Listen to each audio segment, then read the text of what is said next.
Pasamos entonces al punto número 2. Vamos a continuar con la discusión general del proyecto de ley iniciado en mensaje que promueve el almacenamiento de energía eléctrica y la electromovilidad en primer trámite constitucional y reglamentario con urgencia calificada de discusión inmediata. Y para eso tenemos a 12 invitados, dos organizaciones, al director ejecutivo de la Asociación Chilena de Energía Renovable y Almacenamiento ACERA, el señor Carlos Finat, a quien le ofrecemos la palabra. Señor Finat, usted está ya integrado en nuestra reunión. Muchas gracias, señor presidente. Muy buenas tardes, por su intermedio, a todos los demás parlamentarios presentes. Voy a exponer la opinión de la Asociación Chilena de Energías Renovables y Almacenamiento sobre el proyecto de ley de almacenamiento. Necesito compartir pantalla y es necesario que me autoricen para hacerlo, que no lo puedo hacer en este momento. Ahí sí. Perfecto, se debería estar viendo la agenda. Son 3 puntos los que quisiera tocar, señor presidente. En primer lugar, simplemente para poner en contexto los alcances que vemos del proyecto de ley, cuál es el rol del almacenamiento en el sistema eléctrico del futuro y el almacenamiento de energía para la transición energética. Sobre esto, los alcances del proyecto son básicamente 4. El primero es que habilita que los sistemas de almacenamiento puro, es decir, que no están asociados a centrales generadoras, puedan recibir ingresos por sus transferencias de energía y potencia, tal como lo hacen los generadores en el sistema eléctrico nacional. En segundo lugar, define una nueva figura, que son los proyectos productivos que cuentan con capacidad propia de generación renovable, a los cuales se les permite que paguen cargos que le corresponden por el uso del sistema eléctrico solamente en base a la energía y la potencia netas efectivamente retiradas del mismo. Se asigna en otro aspecto relacionado con el almacenamiento, pero no específicamente sobre el almacenamiento en el sistema eléctrico. Se rebaja transitoriamente por 8 años el costo de los permisos de circulación de los vehículos eléctricos y finalmente habilita los sistemas de almacenamiento que incluye también las baterías de los automóviles eléctricos para inyectar energía en la red de distribución eléctrica, tratándolos como equipos de almacenamiento. Respecto a estos 2 últimos puntos no nos vamos a referir porque pensamos que si bien son positivos para el sistema, el detalle le corresponde a otras instituciones en su explicación y su representación.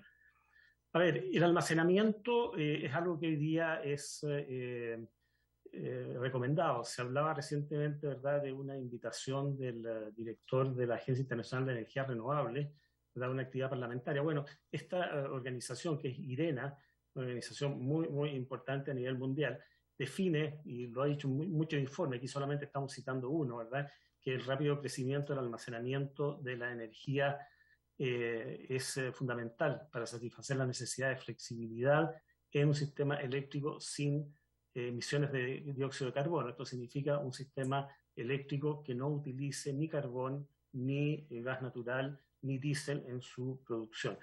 Y la figura del lado, ¿verdad?, que es una de estas navajas suizas, que en realidad cumple muchísimas funciones, es una muy buena analogía para el rol que tiene el almacenamiento en el sistema eléctrico. El almacenamiento viene a ser una especie de navaja suiza que permite resolver distintas funciones que anteriormente estaban en manos de distintos equipamientos dentro de la red. Como vamos a verlo más adelante, vamos a explicar 3 o 4 de estas funciones para ilustrar esta materia. En este cuadro, que es relativamente técnico, lo dejo solamente como referencia, la ruta tecnológica de almacenamiento que está establecida en la Unión Europea justamente identifica estos servicios. Como pueden ver, se trata de fácilmente 20 o 22 servicios diferentes que pueden darse en los sistemas eléctricos. Por supuesto, detrás de esto tiene que estar la regulación necesaria para reconocer estos servicios. Y bueno, el proyecto de ley que se trata justamente va en ese sentido para reconocer al menos los servicios más importantes, que son, ¿verdad?, el suministro de energía eléctrica y el aporte de capacidad. A modo de ejemplo, quisiera mostrar una de las funciones o los servicios que puede prestar el servicio de almacenamiento en lo que respecta a lo que se denomina arbitraje de precios de energía. Esta curva es la curva de costo marginal en uno de los nodos del sistema eléctrico chileno. Me parece que tomé en este caso crucero, efectivamente, de hace 2 días. O sea, este es un caso real del costo marginal diario, en que vemos que en las horas de la madrugada, ¿verdad?, hay un costo marginal relativamente alto que cae fuertemente hasta llegar a una cantidad cercana a $55 por megawatt hora a la hora de mediodía, pasado mediodía, que es el pic de la generación solar, y después sube hacia la hora de la tarde, en que el sol va desapareciendo. Probablemente aquí también hay una pérdida de viento, y comienza a crecer, ¿verdad?, hasta alcanzar los costos de las centrales termoeléctricas caras, digamos, que están aquí a un extremo, ¿verdad?, de casi $200 por megawatt hora. Bueno, aquí la operación de un sistema de almacenamiento en el sistema eléctrico nacional permitiría cargar el sistema en este espacio, ¿verdad?, de precios muy bajos, y poder aportar esta energía en los precios, en la zona de precios más altos, reduciendo esos precios, dado que los costos variables de almacenamiento están muy por debajo de estos 200 o $190 y fracción que se muestran aquí. Es decir, esta es una función en la cual el sistema de almacenamiento puede trasladar energía barata de un momento del día a otro momento del día, y con eso reducir el precio, el costo marginal o el precio spot del sistema. En segundo lugar, es el uso del sistema de transmisión como una solución muy adecuada para cuellos de botella en el sistema de transmisión, que hoy día se están sufriendo de manera significativa. Tenemos hoy día, como voy a verlo en una transparencia más adelante, niveles altos en los cuales de generación que está disponible en centrales de energías renovables no convencionales y que no pueden ser inyectados. Bueno, un sistema de almacenamiento, y aquí estoy considerando, ¿verdad?, el sistema eléctrico, generadores, transmisores, ¿verdad?, de todo tipo, una línea de transmisión y una demanda de energía eléctrica. Bueno, si esta línea de transmisión que está señalada acá tiene una capacidad, por decir algo, de 100, y mientras la demanda esté bajo esos 100, que es lo que está señalado acá por la línea azul, no habría problema. Pero supongamos que esto ha ido creciendo, ¿verdad?, y se necesita abastecer una demanda superior a 100. Aquí la decisión es, o habría sido hace un tiempo, hay que construir una línea adicional o instalar una capacidad de generación, típicamente diésel, lamentablemente en el pasado, en el lugar donde está la demanda. Pues bien, los sistemas de almacenamiento, vendría a ser este sistema que está acá, permite que durante el día el sistema pueda ser cargado, porque hay espacio, ¿verdad?, en la línea como para transportar esa energía, pero durante las horas en que la demanda a través de la línea excedería, ¿verdad?, este nivel de 100, sería el sistema de baterías el que abastecería la diferencia que se señala acá, y por lo tanto no sería necesario construir una línea con todas las complejidades que puede tener la definición, ¿verdad?, de la franja de servidumbre, y todo lo que sabemos, ¿verdad?, que afecta hoy día a un proyecto de construcción de línea de transmisión de importancia. De la misma manera, en el caso de que inverso, es decir, que haya centrales que no están en condiciones de inyectar toda su energía hacia el sistema eléctrico, que es una situación que, insisto, se está dando lamentablemente con mucha frecuencia y una magnitud bastante significativa en el sistema eléctrico actual. Ocurre algo parecido, ¿verdad? Acá tenemos una línea que ahora es de capacidad de 150 megawatts, que está representada aquí, pero la capacidad de generación que está en el extremo de esta línea puede exceder en algunas horas ese límite de 150. Entonces, lo que se plantea como solución a través del almacenamiento es que con este excedente de energía que se produce aquí entre la 1 de la mañana y las 5 de la mañana, probablemente podría ser una instalación eólica la que podría estar detrás de esto, en vez de inyectarse, se utiliza para cargar el sistema de almacenamiento. Y posteriormente, una vez que ya el flujo por esa línea no está determinado por estos niveles altos, sino que más bajos, se puede descargar el sistema de almacenamiento aportando energía en ese momento y permitiendo que el 100% de la producción de esta planta, que en este caso la represente como una planta de energía eólica, ¿verdad?, pueda ser utilizada sin perderse en el proceso que actualmente se llama de vertimiento de energía. Para que ustedes tengan una idea, esto refleja la pérdida de energía o vertimiento mensual desde el año 2016 en adelante y principalmente que afecta a las centrales RNC de Nogales hacia el norte, que es donde originalmente ha estado el mayor potencial y la mayor capacidad de generación renovable.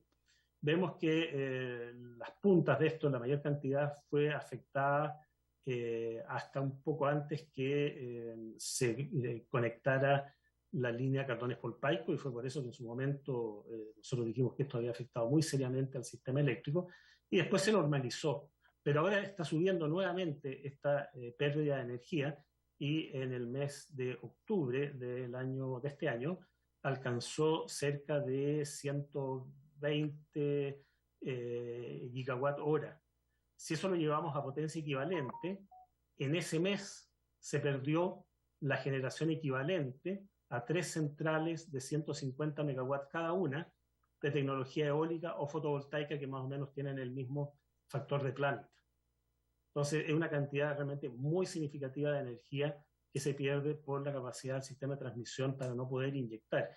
Y como no hay capacidad de almacenamiento, esa energía tampoco se puede guardar para utilizarla, por lo que expliqué anteriormente, en otros momentos del día. Otro, y con esto termino la descripción de los servicios que puede entregar el sistema de almacenamiento, es la robustez que le proporciona el sistema frente a fallas intempestivas, que normalmente se dan en el sistema eléctrico por la desconexión de grandes centrales convencionales. Al desconectarse una central grande que está inyectando al sistema, se produce un fenómeno que se denomina la caída de frecuencia del sistema, que es la que señala el desbalance que hay en ese momento entre la energía disponible y la demanda.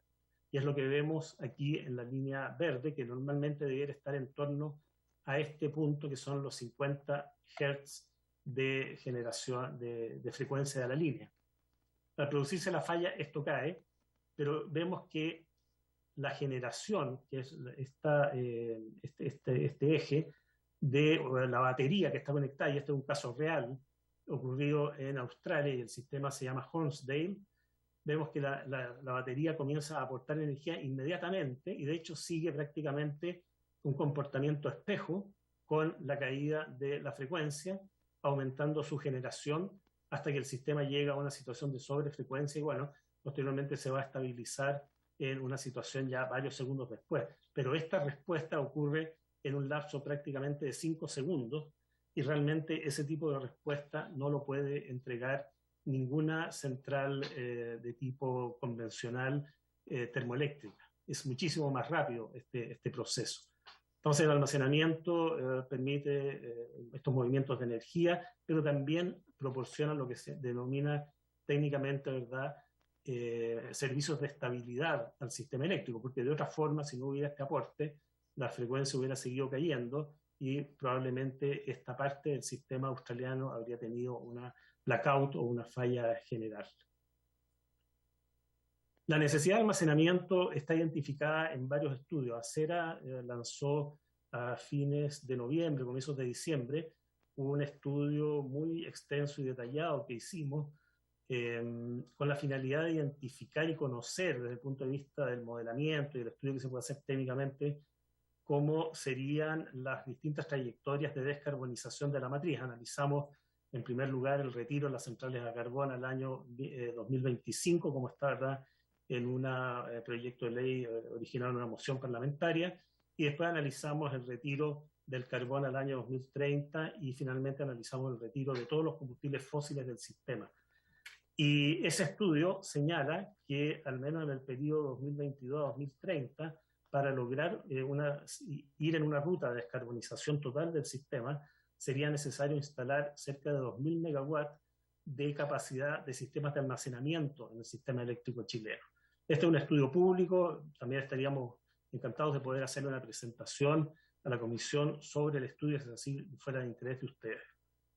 Ahora, no solamente Acera dice esto, sino que también en el proceso de la planificación energética de largo plazo que está prevista en la ley, para el periodo 2023-2027, en el informe preliminar que está en este momento en consulta pública, también se identifican necesidades de almacenamiento. Aquí, lamentablemente, no puedo conseguir la tabla de los valores, pero se puede ver en el gráfico, que es este color rojo oscuro, que ya de 2025 se comienza a necesitar instalar cierta capacidad de almacenamiento que va creciendo y que aproximadamente por ahí, por el año 2028, ya debieran ser cerca de 1,5 a 2 gigawatts instalados, que es bastante coincidente por lo demás con el análisis que hizo Acera. Es decir, para poder cumplir con el compromiso existente, ¿verdad?, de tener un sistema con 0 emisiones al año 2050, que en opinión de Acera se puede anticipar. Nosotros pensamos que esto se podría lograr entre el año 2035 y 2040. Es necesario, imprescindible, condición sine qua non, que el sistema cuente con almacenamiento de energía eléctrica en las cantidades que estamos hablando, con instalaciones dentro de la presente década de cerca de 2.000 megawatts de potencia instalada. En ese sentido, y para ir concluyendo, señor presidente, pensamos que en primer lugar, y creo que ha quedado demostrado en esta exposición, que los sistemas de almacenamiento de energía eléctrica son una pieza clave necesaria para la transición energética. En segundo lugar, que para que esta tecnología se desarrolle en las cantidades necesarias y en la oportunidad necesaria, es fundamental que existan las definiciones en la ley, ¿verdad?, que les permita acceder a los ingresos por todos los servicios que los sistemas de almacenamiento pueden prestar. Y finalmente creemos en ese sentido que este proyecto de ley viene a entregar esas habilitaciones legales necesarias, y en particular en lo que se refiere a la remuneración por energía y potencia de los sistemas de almacenamiento autónomos. Así que manifestamos nuestro acuerdo con este proyecto y nuestra expectativa, ¿verdad?, que ojalá pueda ser discutido y aprobado de acuerdo con los plazos, ¿verdad?, del Parlamento, pero en los meses que vienen. Eso es, señor presidente, muchas gracias. Gracias a usted, señor Finat, por su presentación. Luego del siguiente expositor, vamos a ofrecer la palabra a los diputados para el diálogo respectivo. También agradecemos la compañía del ministro de Minería y Energía, señor Llobet. Dejamos entonces al presidente de la Asociación Chilena de Energía Solar, ACESOL, al señor Carlos Cabrera, a quien a partir de este minuto también le ofrecemos la palabra.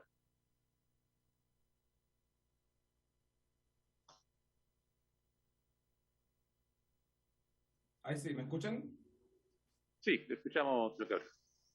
Bueno, muchas gracias, señor presidente, por la invitación, ¿cierto? Y por su intermedio, saludo cordialmente a todos los miembros de la Comisión de Energía y Minería de la Cámara de Diputados.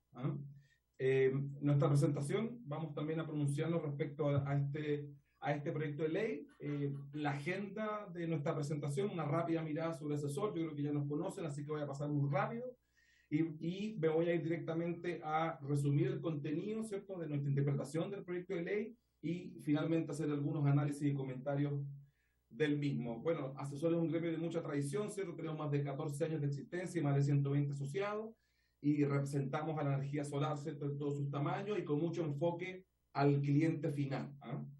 Ver ahí la cantidad de socios, la verdad que somos bastante representativos de la industria, de todos los tipos de segmentos y de proveedores, así que estamos muy felices con el crecimiento que hemos tenido en los últimos años.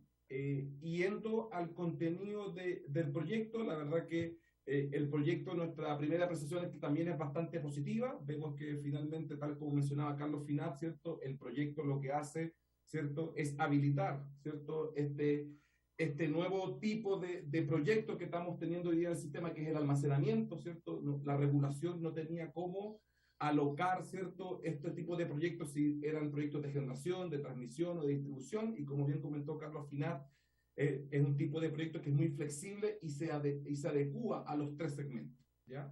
Y en nuestra interpretación, básicamente lo que hace es habilitar, ¿cierto?, los sistemas de almacenamiento al segmento de generación y distribución.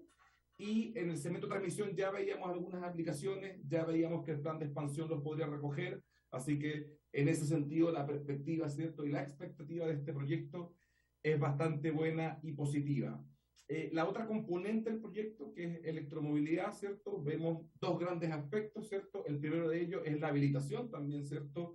De inyectar energía a la red y que ésta sea valorizada, ¿cierto? Ahí tenemos algunas aprensiones, ¿cierto? Para, en fondo, confirmar cómo esta inyección, ¿cierto? Va a interactuar, ¿cierto? Y qué nivel de armonía va a tener con hoy día los proyectos que son de net billing, ¿cierto? Y qué nivel de interacción va a tener con los proyectos existentes. Así que ahí tenemos un par de aprensiones que le vamos a ir comentando más adelante. Y después, bueno, vemos con muy buenos ojos, ¿cierto? Las excepciones que está proponiendo el Ministerio, ¿cierto? Al pago de los permisos de circulación. Esa propuesta es bastante bienvenida. Yendo directamente al análisis del proyecto de ley, ¿cierto? Poder acogerse a un mecanismo de estabilización de precios se ve bastante positivo y en particular, ¿cierto? El desarrollo de sistemas de almacenamiento puro, ¿cierto? O stand-alone, como se conoce en la literatura internacional, es muy positivo y era uno de los aspectos, ¿cierto?, que estaba frenando el crecimiento de este tipo de proyectos en Chile, así que esa componente también bastante positiva. Lo mismo, ¿cierto?, por el lado de promover la electromovilidad, ¿cierto?, y permitir que los vehículos eléctricos hagan inyecciones al mercado eléctrico y en particular a la red de distribución y que esos vehículos eléctricos reciban remuneración por ello, es bastante positivo conceptualmente, pero como les decía al principio, se deben hacer algunas confirmaciones, ¿cierto?, cómo es el nivel de interacción y evitar, ¿cierto?, eventuales conflictos y colisiones con los proyectos de net billing. Y ahí tenemos un par de comentarios que es nuestra preocupación, que se requiere, ¿cierto?, hoy día una planificación, un diseño de la red de distribución que no está preparada hoy día. Recordemos que el Ejecutivo tiene pendiente, ¿cierto?, avanzar con un proyecto de ley que finalmente se dividió en 3 proyectos y ese proyecto finalmente no avanzó.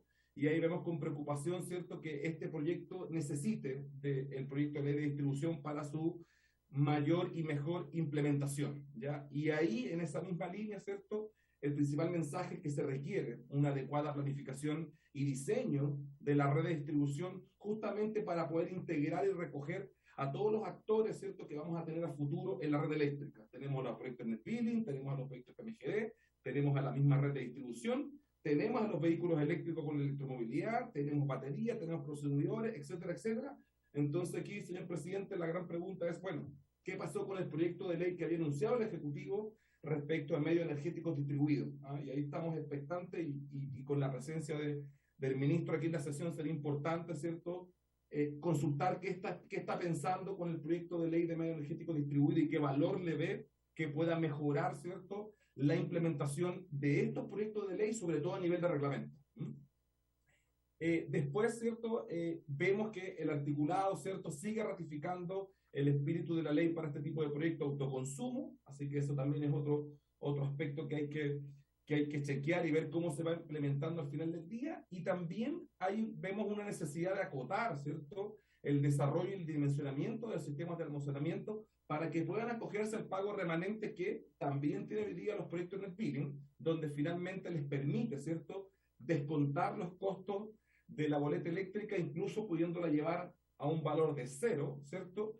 Y ahí la duda que tenemos también es un poco cómo está previendo el Ministerio la interacción de los vehículos eléctricos, ¿cierto?, que finalmente se podrían cargar, ¿cierto?, o inyectar energía desde las casas.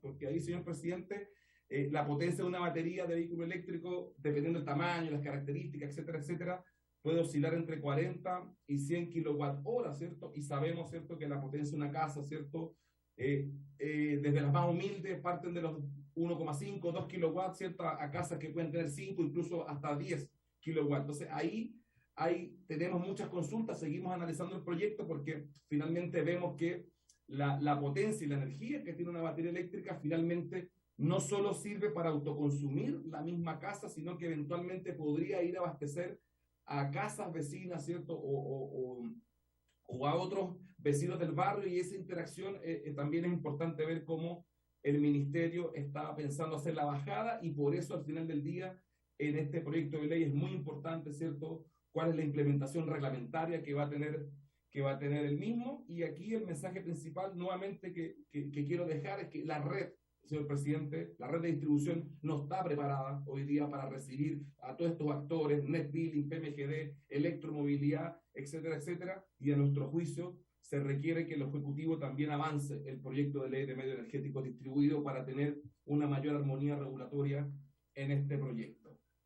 También este proyecto de ley, ¿cierto?, incorpora un concepto que también nos llamó bastante la atención, que lo denominan generación-consumo, ¿cierto?, y habla de infraestructura que está destinada, ¿cierto?, a inyectar energía y poder retirar en un mismo punto, ¿ya? Y en particular es un énfasis en proyectos de hidrógeno y de desalinización, y también nos llama la atención porque hoy día, ¿cierto?, ya la ley consagra el concepto de autoproductor, ¿cierto?, y cuando ustedes ven ahí las definiciones, la verdad que ambas definiciones son bastante similares y a primera vista no vemos la necesidad de esta nueva definición, y es más lo que se podría hacer es perfeccionar la definición de autoproductor, y probablemente sea mucho más simple incorporarla en nuestro cuerpo regulatorio.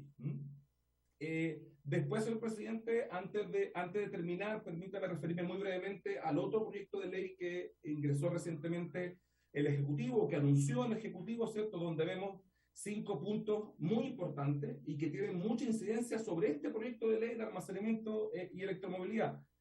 Vemos 5 puntos muy importantes y que también de nuestra primera revisión los vemos con muy buena perspectiva y muy positivo para nuestra regulación. Vemos un aumento, ¿cierto?, de los proyectos Net Billing de 300 a 500 kilowatts. La verdad que un tema que veníamos pidiendo, ¿cierto?, y solicitando hace bastante tiempo al Ejecutivo. El Ejecutivo finalmente se decide a incorporarlo, y además acá vemos que el Ejecutivo también está siendo bastante agresivo en esta línea, porque está cambiando además el concepto de capacidad instalada que veníamos trayendo a capacidad de inyección. La verdad que esos dos conceptos nosotros los vemos como muy positivos y lo vemos con muy buena perspectiva, y como van a ver en mi cierre, incluso creemos que algunos aspectos de este proyecto se podrían incorporar al proyecto de almacenamiento. Se vislumbra una exención en el pago del cargo de transmisión y un pago único de conexión a los proyectos de Net Billing, lo cual también vemos con muy buenas perspectivas.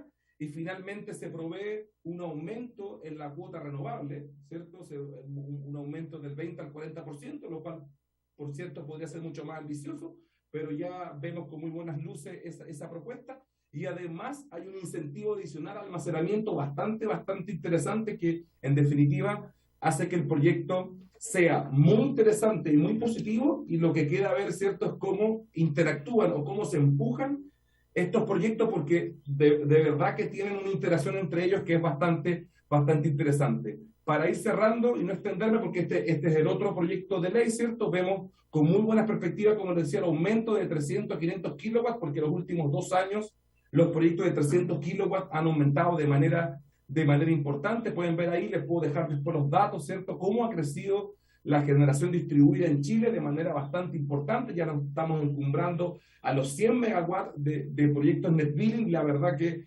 estamos expectantes que la regulación pueda, ¿cierto?, empujar, ¿cierto?, y el crecimiento de este tipo de proyectos sea mucho mayor al ritmo que veníamos viendo. Las excepciones del pago del cargo de transmisión y pago único también son súper importantes, porque hoy día el sistema está teniendo costos por el pago del sistema de transmisión que están sobre los $20 por megawatt hora, y sabemos que este tipo de proyectos lo que hacen, ¿cierto?, es disminuir o postergar esos pagos. Y finalmente el aumento de la cuota, la verdad que muy bueno, porque en el fondo lo que hace y lo que podría hacer es que un atributo, recordemos que en nuestra ley tenemos un atributo de pago de energía renovable que está muy deprimido, ¿cierto?, por la gran oferta de proyectos renovables, que si tenemos esta exigencia de atributo a nivel de bloque, es bastante interesante, señor presidente, lo que está proponiendo acá el Ejecutivo en este proyecto. Nosotros también lo vemos con muy buena perspectiva. Y para ir cerrando, a modo de comentario y reflexión, ¿cierto?, el primero de ellos es que este proyecto de ley de almacenamiento y electromovilidad, ¿cierto?, es bastante positivo, y vemos que va a incentivar los sistemas de almacenamiento. Y aquí la pregunta que se le puede hacer al Ejecutivo es ¿por qué no se ingresó este proyecto antes, ¿cierto? Y si bien más vale tarde que nunca, ¿cierto?, vemos un poquito tardío este proyecto, pero lo vemos con muy buenos ojos y esperemos que pueda tener una tramitación lo más rápida posible.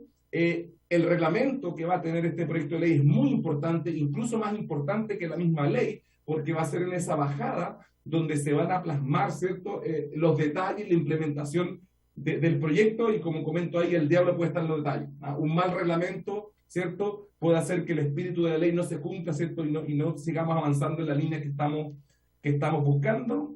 Como les decía durante mi presentación, probablemente gran parte del contenido y las disposiciones que tiene el proyecto de ley de transición energética que está proponiendo el Ejecutivo, sería bastante sano que se tramiten en paralelo con el proyecto de ley de almacenamiento y electromovilidad, y en algunos aspectos incluso se podrían fusionar, porque aquí es muy, muy importante la armonía regulatoria, que todos estos cuerpos, tanto legales como reglamentarios, ¿cierto?, conversen de manera adecuada para que su implementación, ¿cierto?, sea lo más clara y rápida posible. Y para cerrar, ¿cierto?, dejo la interrogante respecto al proyecto de ley de medio energético distribuido, porque la verdad es que es bastante importante ese proyecto de ley para poder hacer, insisto, una implementación correcta del proyecto de ley de almacenamiento y electromovilidad, porque en definitiva es la red de distribución la que no está preparada, ¿cierto?, para poder ir incorporando a todos esos actores que pretende el Ejecutivo. Así que, sin más, señor presidente, por su intermedio, doy por finalizada mi presentación.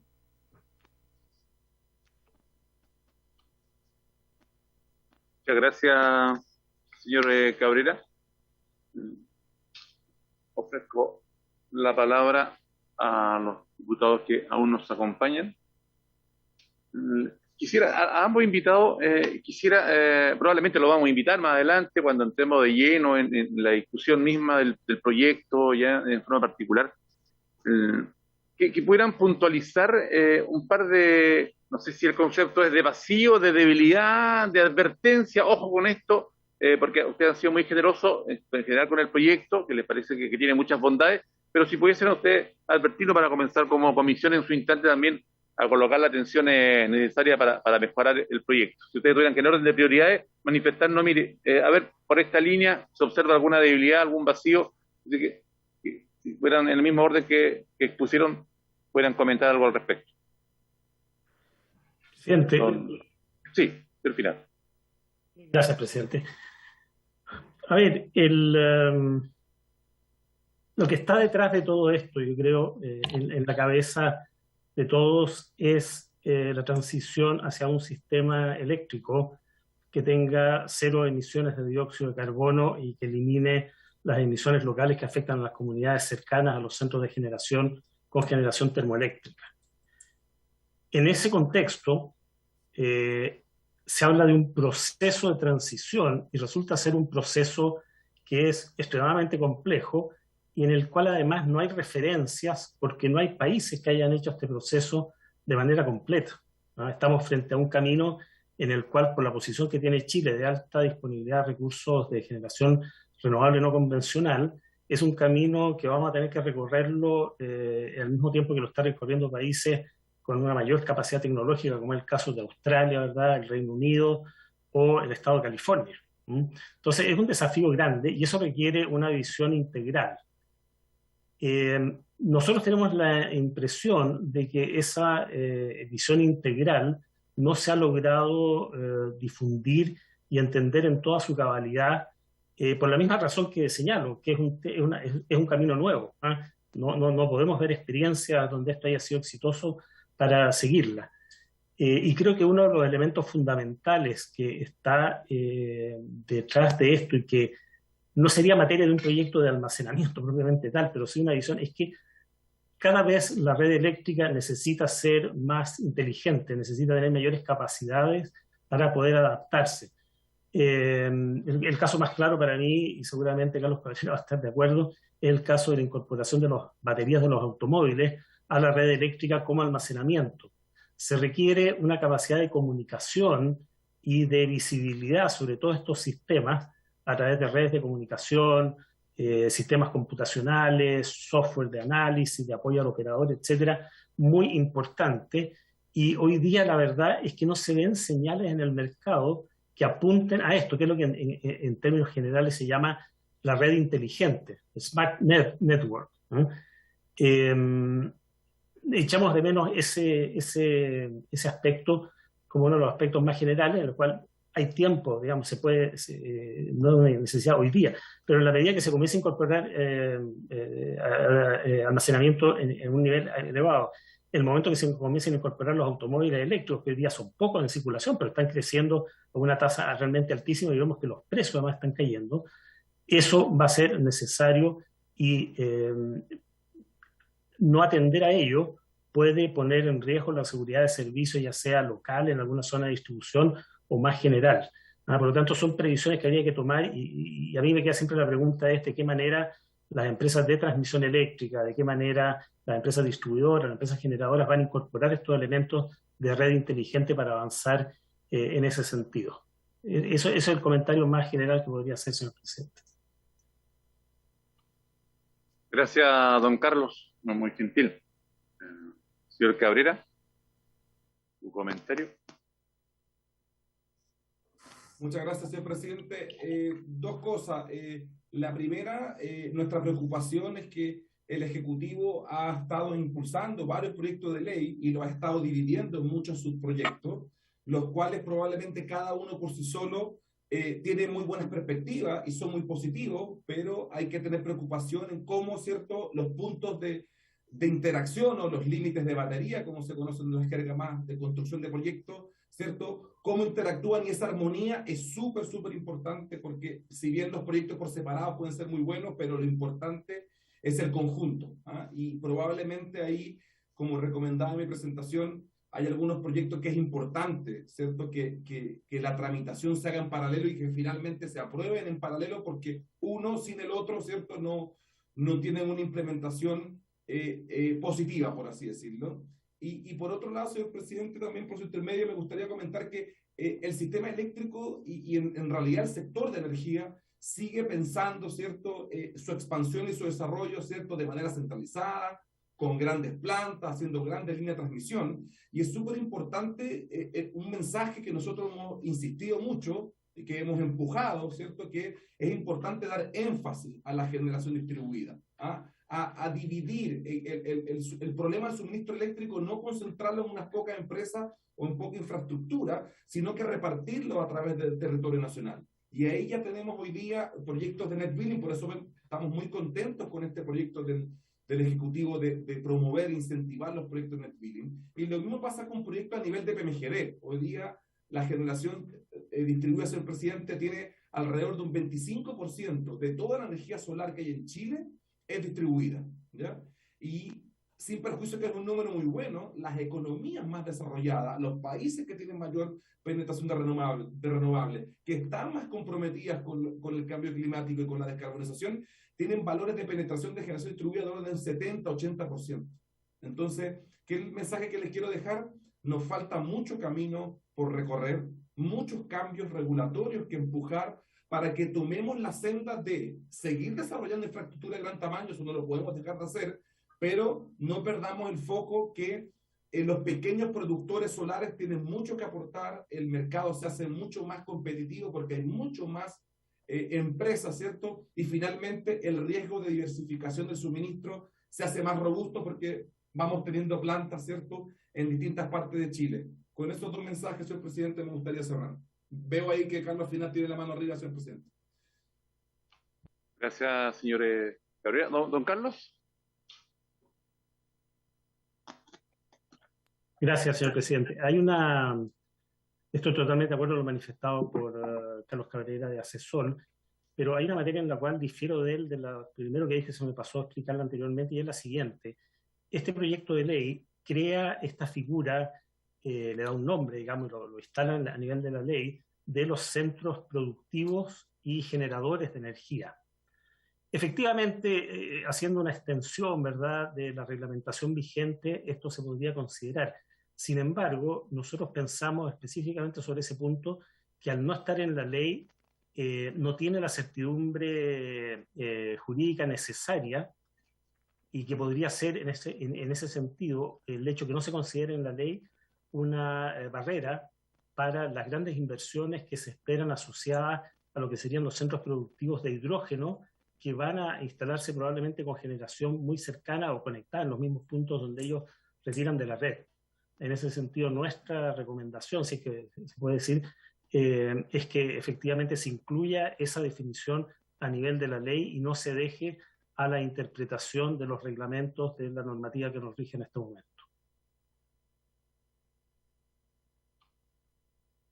Gracias, don Carlos. Y bueno, agradecemos a los respectivos invitados por sus exposiciones. Y probablemente lo vamos a invitar en las futuras discusiones. Estamos iniciando. Interesante lo que ustedes nos manifiesten. Yo creo que todos nos quedamos con una buena cantidad de interrogantes, sobre todo de una mirada más global, más integral, en temas que se vienen arrastrando. Y además vamos a ver, por supuesto, la fuerza del gobierno que está terminando su periodo de querer sacar adelante varias de estas iniciativas y también, por supuesto, de quién en los próximos meses va a asumir. Por lo tanto, le agradecemos a ustedes toda esta información y ellos nos dejaron las presentaciones, ¿sí? Y el material que nos han entregado. Han sido muy gentiles y por haberse cumplido el objeto de esta sesión, esta se levanta. Muchas gracias, muy buenas tardes a todos.